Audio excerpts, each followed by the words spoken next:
this is Britt Caswell with another example video. In this video, I am covering example 4 from section 3-7 in the SavvasRealize Algebra 2 textbook. So the goal of this video is to identify a transformation when I'm given a graph.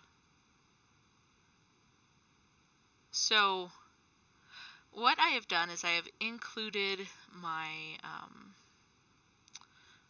my transformations template so that you guys know what we look at. I use this in every video. So remember, if you multiply outside of any type of grouping symbol, it's going to be a vertical change. If A is negative, you have a reflection. If A is bigger than 1, you have a stretch. And if A is less than 1, you have a compression. If you add or subtract inside the grouping symbol, it's a horizontal change. And horizontal changes feel backwards. So if it says x minus a number, it's going to have you go to the right. And if it says x plus a number, it's going to translate to the left. And then if you add or subtract outside whatever's being squared, cubed, or whatever, it's going to be another vertical change, and it's a translation because it's addition or subtraction. If it says plus a number, it goes up, and if it says minus a number, it goes down. So these are the tools that we're going to use to help us to identify what transformations have happened and then to create the equation. So let's check it out. So with cubic functions, which this one's cubic just from my experience here, I have what I call the Orion's belt. So the parent cubic function always has these 3 points, and then it makes like a little saddle around it like this. And so the first thing I actually do when I see a function that I think might be cubic is I look for the Orion's belt. And I make sure that when I go 1 to the side, it goes 1 up. Or if I go 1 to the side, it goes 1 down. And that's how I identify if there's a stretch or a compression going on.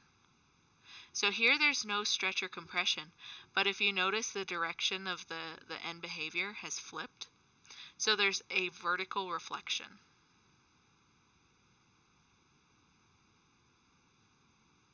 Now you can call it a horizontal reflection as well. Vertical is easier to put in the equation, so that's what I'm going to do. So what that vertical reflection means is when I go to write my equation out, I know it's cubic again because of the shape of the graph. There's always going to be an x. But that vertical reflection that I have there is going to put a negative out here. And since it's not a stretch or compression, this is essentially a -1. So then let's look at the changes from this center of the graph to this center of the graph. So if you notice, it goes left by 3 and down by 1. So those are 2 different translations. Now to get the horizontal left by 3, well, I'm going to make it feel backwards. I'm going to put a +3 in the grouping symbol because horizontal changes feel backwards. So to go left, I put a plus the number. Now to show going down, I'm going to add or subtract outside the grouping symbol, and it feels like you would imagine. You would just subtract the 1. So this is the equation that we get from this problem. Alright, now this is the quartic function. You could tell because it's kind of a U, but it's a very wide U, so it's not quite like a parabola. Now the parent quartic function, right, it looks like this. So it always has 0, 0. Remember, it's f of x equals x to the 4th. So you can generate your parent function just by plugging in numbers. So like 1 to the 4th is 1, so I know this is going to go like this. Notice that the scaling is different on our 2 axes, which is really annoying. And then 2 to the 4th is like super huge, it's like 16. So that just kind of would go up really quickly like that. So that's the parent function. So let's look at our change.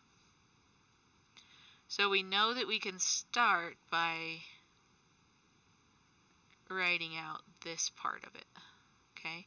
Again, we know it's quartic just because they told us it was quartic.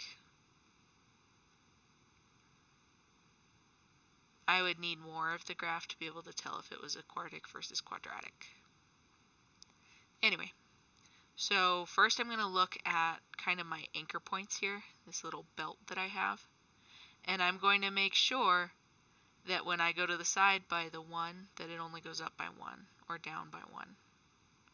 So if you notice, it's the same ratio here, so it hasn't been stretched or compressed at all. However, it is upside down, so I know I'm going to have a reflection. And so I'm going to show that by putting a minus. But because there was no stretch or compression, it's just a -1 that's here. So then, looking at this middle point, I can see that it was shifted to the left. I'm sorry, that's to the right. Whew, I know my directions. It was shifted to the right by 1 unit. So that's a translation. So to show a horizontal translation, it's inside the grouping symbol, and it feels backwards, right? So instead of having a +1 to go right, I put a -1.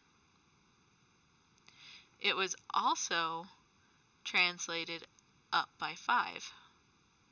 And so to show that up by 5 transformation, or translation, I add or subtract to translate, and I do it outside the grouping symbol to do it vertically. So I'm going to put a +5 out here. Alright, so here's another one.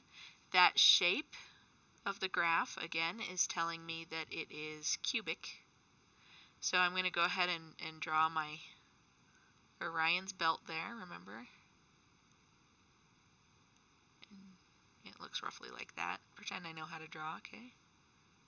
So because it's cubic, you're going to kind of use this template cubed like that. So then if we check out the Orion's belt on the new function, see how it goes 1, 1, 1? So when I go to the side and up, it's by 1. And when I go down and to the side, it's by 1. So that matches the difference of 1 on the parent function. So it was not stretched or compressed. However, you can see that it's been reflected. So there's a vertical reflection going on. So I'm going to put a -1 outside here. So then we check out this middle point and we see where it's been moved to. So it was translated to the right by 2. So translation means you're adding or subtracting to the function. Because it's horizontal, it's in the grouping symbol. And since it's to the right by 2, I'm going to put a -2 here. It was then translated again up by 4. So that translation I need to add or subtract. Because it's vertical, I do it outside the grouping symbol. And to show it up, I put a plus. So +4.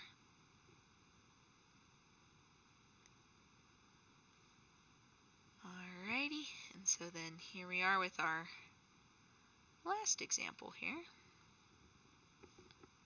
The parent function for a quartic, they changed the scaling again, so notice it looks very parabolic right here.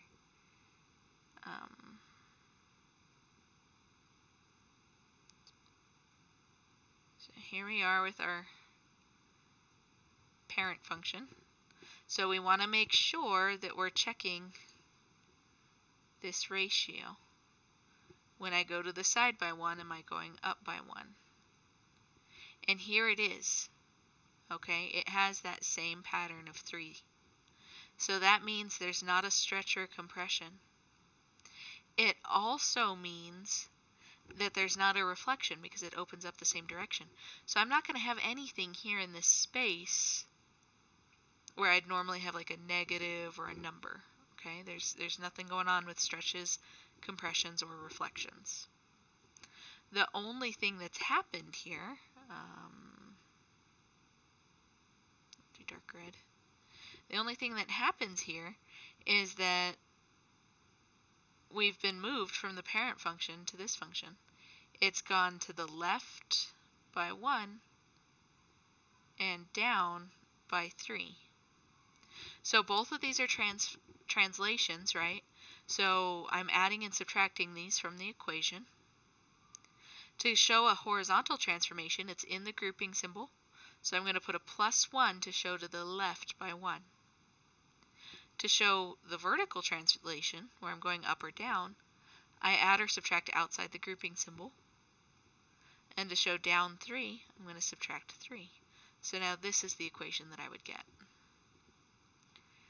So there we have it. So that is how we identify transformations to the graph. Until next time.